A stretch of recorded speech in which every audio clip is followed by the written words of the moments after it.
explain what's going on with the family. Some people need a lot of medication to keep them comfortable if they're in a lot of pain, and unfortunately, some people need a lot of narcotics. So just because he's on them doesn't mean that that's a bad thing, but obviously you hope he doesn't need them. But you know, you can file a petition to have a different conservator appointed or have a family member appointed as a conservator, or even more than one. But you'll need some proof that what is being given to him is not what's necessary. Tammy is up next. 756-1212 is our number. Hi, Tammy. Good morning. Good morning. What's your question for Gary? I have a problem with the homeowner that lives next door to me.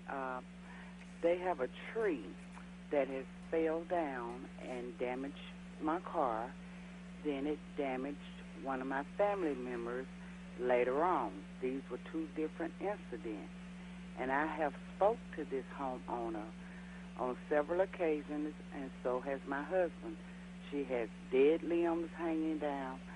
The tree is protruding over my driveway. She actually has two. I would like to know what would be my legal right to do, because she said she's not going to do anything. It would deface her property, but it's damaging my property. I understand. You have legal rights because basically a person is required to keep their property in good order so that it doesn't pose a risk or a danger to other people, whether on their property or on another property. So if she has noticed that this tree is dead and poses a danger of falling limbs or the tree itself falling over and damaging property, or even worse, hurting a person, then she has a responsibility to prevent that danger. She has a responsibility to alleviate that danger, to protect other people and other people's property.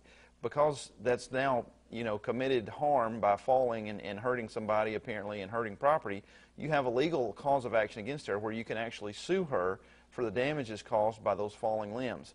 Now, a lot of times when a tree is blown over by the wind or a storm or something like that, you didn't have any notice that there was a problem, then the property owner, can't be held liable for that. But if the tree is dead and the property owner should have done something about it before, was on notice of it, then they can be held liable. Examinees.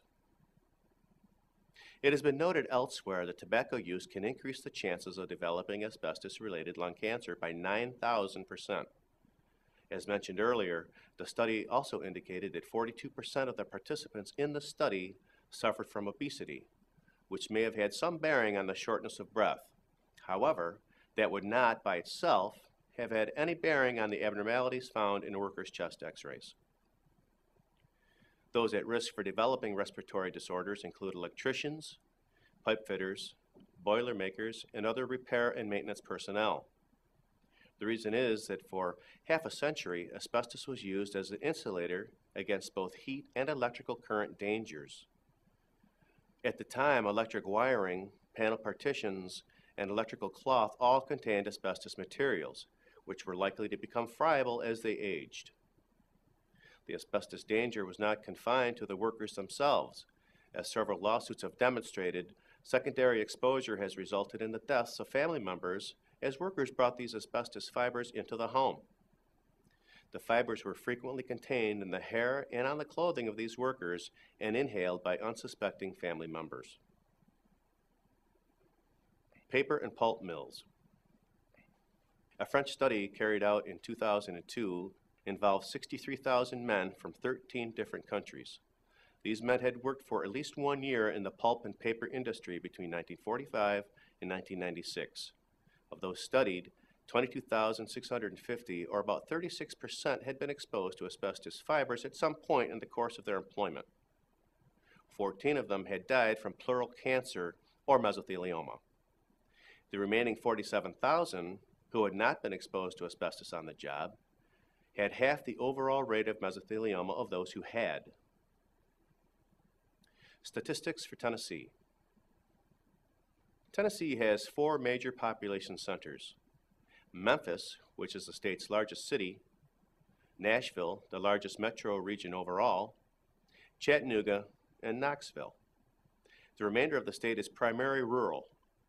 Most of the state's 676 victims of asbestos diseases during the 2 decades prior to 2000 were from these population centers. Mesothelioma cases outnumbered asbestosis ones by approximately 2 to 1. Legal resources in Tennessee. A search through the Tennessee Federal District Court cases for asbestos-related personal injury product liability lawsuits brings up 2 lawsuits from 2006 and 2007.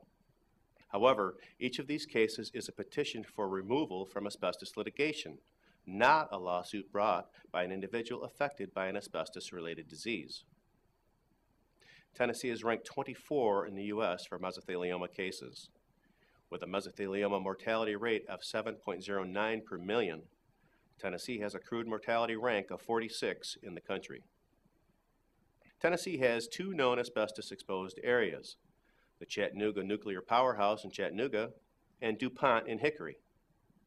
Individuals living or working near these areas should be checked regularly for signs of mesothelioma in order to file any lawsuits within the state's statute of limitations.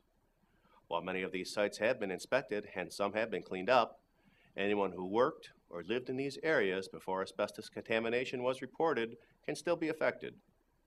Also, it is important to keep in mind that these are only known asbestos sites. Other areas in the state may also contain asbestos, but may have not yet been reported as such. Tennessee has seen a number of key asbestos cases and incidents.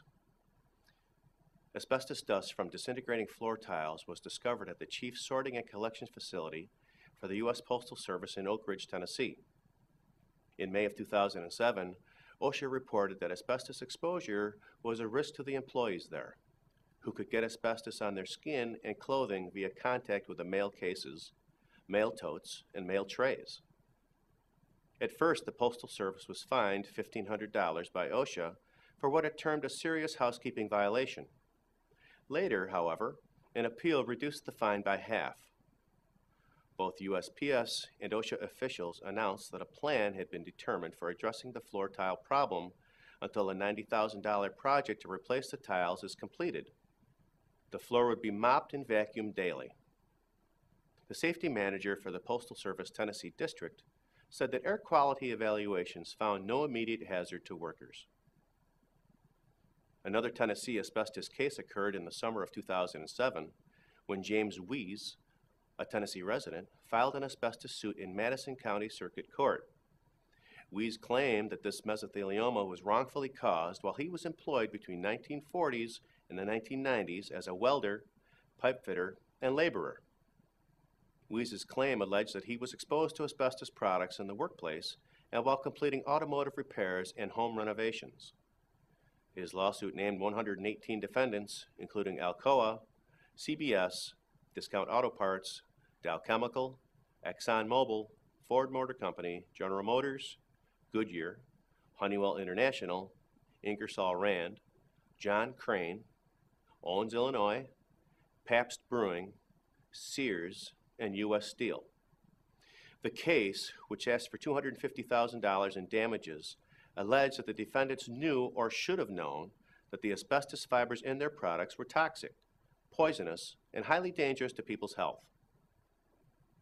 Those interested in filing lawsuits should know that the statute of limitations for personal injury law in Tennessee is only 1 year with a discovery rule that states that this amount of time begins when the problem, in this case the mesothelioma, either was discovered or should have been discovered. Wrongful death cases follow the same statute of limitations and discovery rule. There is no specific statute about asbestos in Tennessee. Thank you for watching.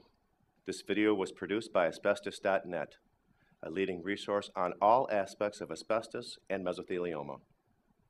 Our priority is to inform victims about the devastating effects of asbestos exposure, mesothelioma, asbestos cancer, asbestosis, and other asbestos-related diseases, and to advise them with a wealth of information. Individuals whose lives have been touched by mesothelioma have numerous questions and concerns. Their